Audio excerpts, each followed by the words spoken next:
Bonjour, Karine Becueilly,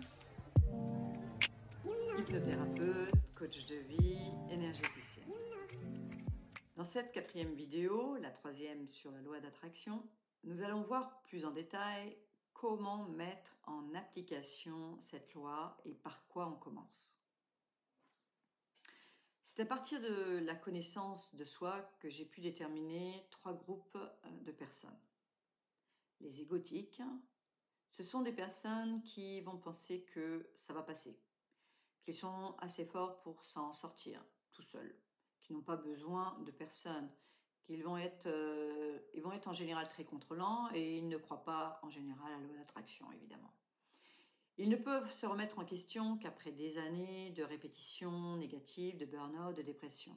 Ils vont commencer à s'interroger. Les fatalistes, ces groupes de personnes pensent qu'il n'y a rien à faire, que c'est comme ça. Dans leur famille, ça a toujours été, on est malheureux, les choses arrivent, bref, toujours mal, jamais 203, etc. Ces personnes sont conditionnées à être victimes depuis leur plus jeunes âges. Elles ne vont pas chercher à sortir de leurs conditions, elles feront tout pour se mettre en échec et prouver que leur croyance de départ est vraie. Tu vois bien, je te l'avais dit, ça ne sert à rien, j'ai déjà essayé. Bref, le bénéfice secondaire de rester dans le problème est supérieur à leur souffrance.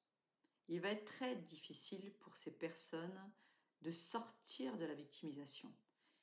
Et cela va prendre une vie entière, voire peut-être plus, pour comprendre qu'elles peuvent encore agir. Enfin, les curieux ou les interrogatifs qui refusent le fatalisme, parfois familial, mais qui ont besoin de mettre du sens sur tout ce qui arrive. Ils veulent comprendre pourquoi tous ces schémas négatifs, pourquoi ces échecs. Et après des années peut-être de dépression, de burn-out, de haut et bas, elles vont faire appel à des aides extérieures, des guides, des thérapeutes, qui vont les aider sur le chemin de la connaissance de soi. Le chemin sera périlleux. Certains feront 2 pas en avant, un pas en arrière, mais chaque petite avancée sera une victoire en soi et pourra être mise à leur service. Gérer mieux sa pensée permet de mieux vivre sa vie. Pratiquer la loi d'attraction et ses règles permet de mettre une façon ludique de revoir sa vision du monde. Car que vous y croyez ou pas, elle existe bel et bien et elle est en action pour chacun d'entre nous. Je vous suggère d'ailleurs à ce sujet le film The Secret.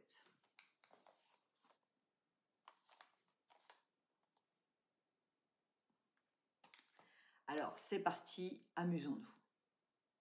Petite question. Est-ce que votre humeur du jour dépend du temps ou de tout autre élément dès votre lever? Si la réponse à cette question est oui, ça donne déjà un aperçu de votre état d'esprit. Alors, je vous suggère de prendre un petit carnet, comme je vous l'ai dit dans les vidéos précédentes, et d'écrire cette phrase qui sera dorénavant la première pensée de votre journée. Univers infini. Je vis une journée extraordinairement merveilleuse aujourd'hui. Vous allez mettre le pied par terre et ouvrir le volet. À ce moment-là, vous allez dire « Bonjour la vie, bonjour le soleil, bonjour les oiseaux. Une belle journée s'annonce. » Et ainsi, vous programmez votre bonne humeur, votre joie. Vous allez y mettre la motivation et l'intention. En commençant à vous comporter ainsi, vous conditionnez petit à petit votre esprit pour une journée merveilleuse. Et même si en ce moment vous êtes dans la galère, dans les problèmes, qu'importe, il faut commencer à changer. Vous ne pouvez pas rester dans le marasme. C'est ainsi que nous mettons en place la règle numéro 1. Conditionnez votre esprit à une journée merveilleuse.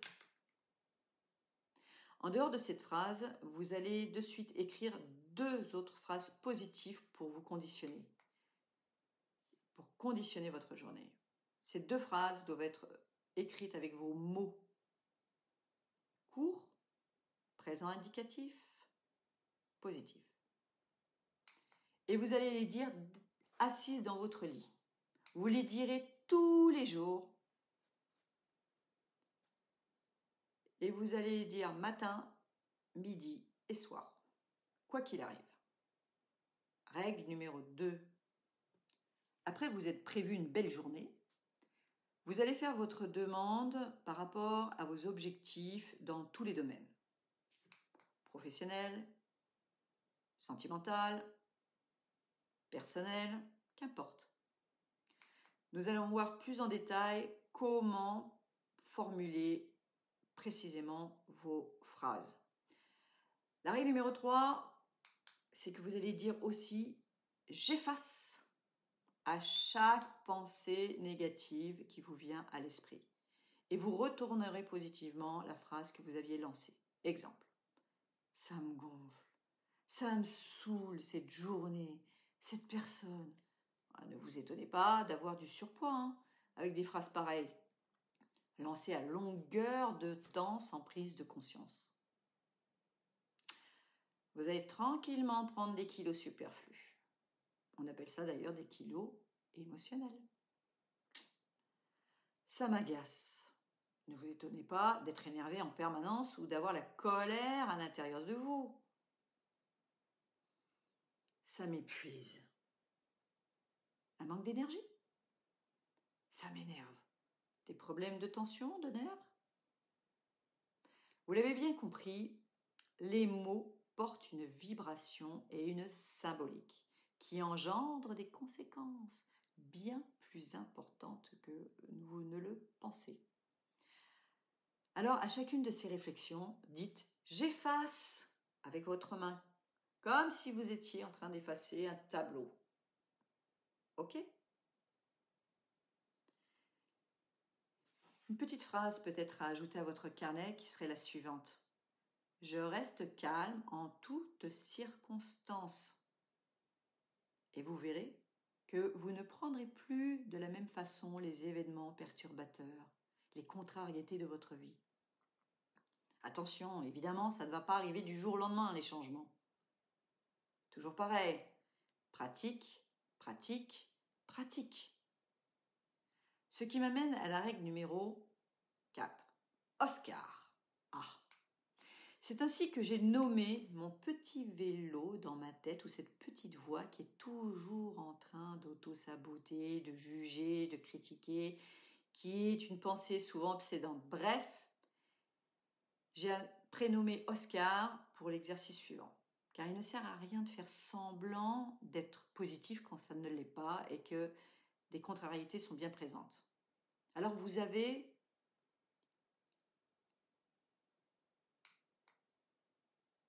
dire « Ok ».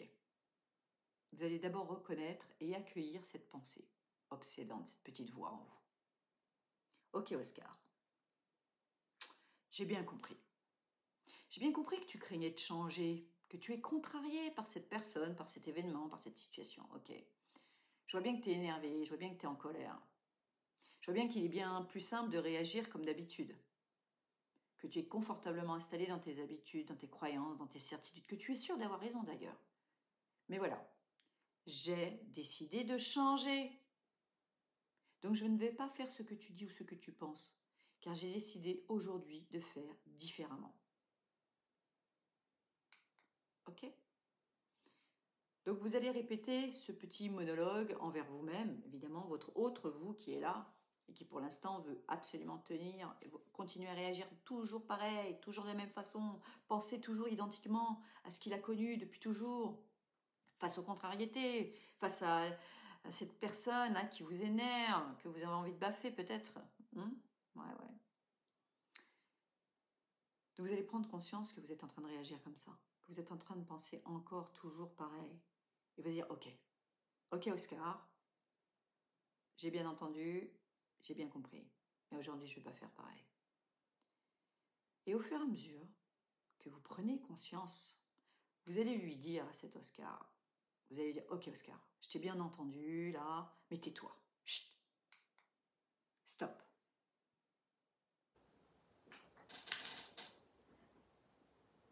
La règle numéro 5, c'est que tout est expérience finalement.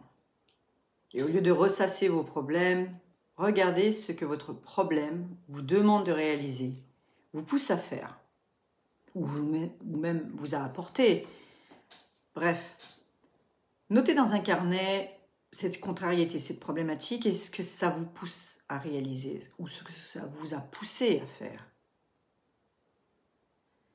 La règle numéro 6, c'est la gratitude. En effet, n'oubliez pas de remercier à chaque demande comblée.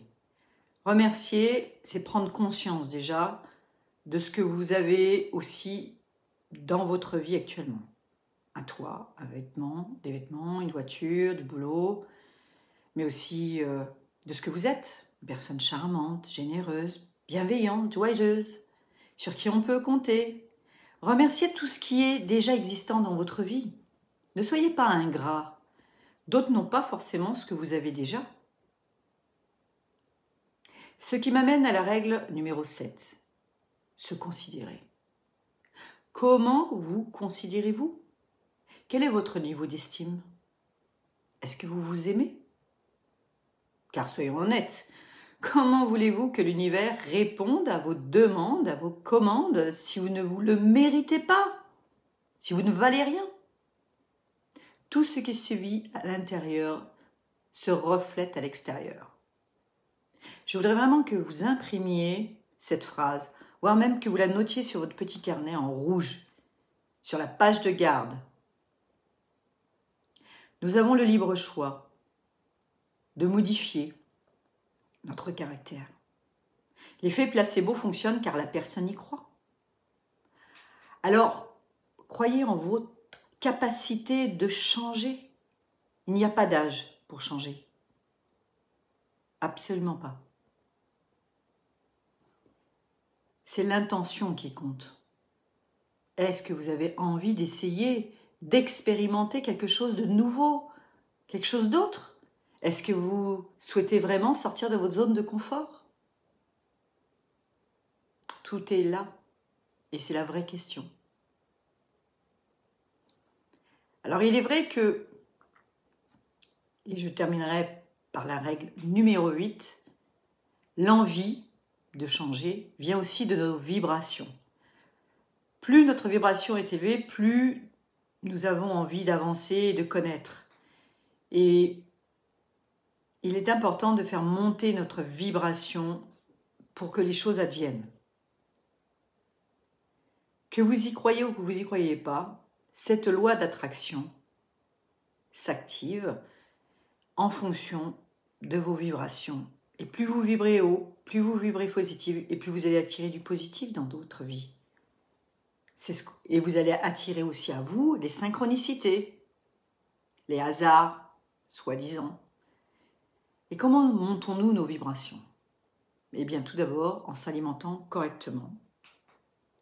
Alors, désolé, mais la malbouffe, les choses industrielles font baisser les taux vibratoires.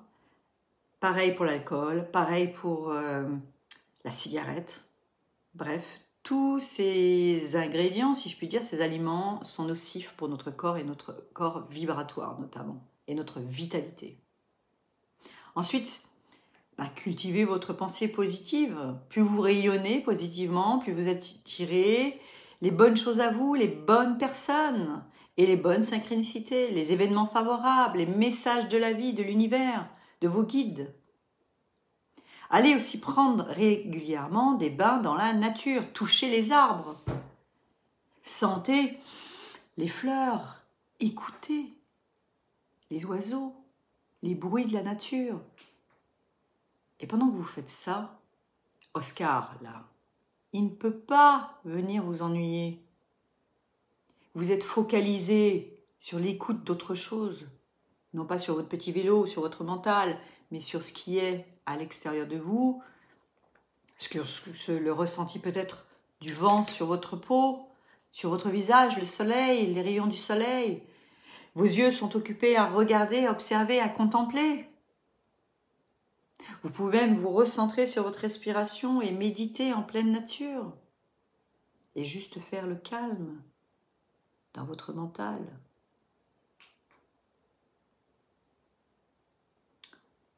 Et enfin, la règle numéro 9 viendra par la suite, c'est travailler donc sur soi, mais sur nos héritages. Il va falloir donc faire la chasse à nos croyances limitantes, à notre héritage transgénérationnel, mais aussi familial et aussi karmique. Ceci, nous y reviendrons. Vous avez donc bien compris, passer par l'étape, s'observer, noter ses réflexions, ses pensées, noter ses comportements face aux situations et aux gens. Vous devez devenir votre propre observateur, comme si vous observiez votre compagnon, une amie, quelqu'un d'extérieur. Vous allez devenir ce spectateur de vous-même. Ce n'est pas un exercice évident dans un premier temps, mais vous allez voir qu'à petit, vous allez vous rendre compte de vos tics, vos comportements, vos réactions. Alors, c'est parti. Commencez cette semaine en vous observant simplement. Il n'y a aucun jugement à avoir sur qui vous êtes, sur ce que vous faites, ce que vous pensez. Juste notez dans votre carnet. Avant de devenir conscient et éveillé sur ce qui est, nous sommes tous naïfs et inconscients. Mais nous avons aussi la liberté de changer. Nous avons le libre arbitre. Merci pour votre écoute. J'espère vous avoir donné des pistes de réflexion. Je vous souhaite à tous de vous amuser en mettant en pratique cette loi. Je reviendrai dans une prochaine vidéo sur les formulations, sur le pourquoi parfois ça ne marche pas. Entendu? En attendant, exercez-vous, pratiquez. Très belle semaine à vous, belle âme.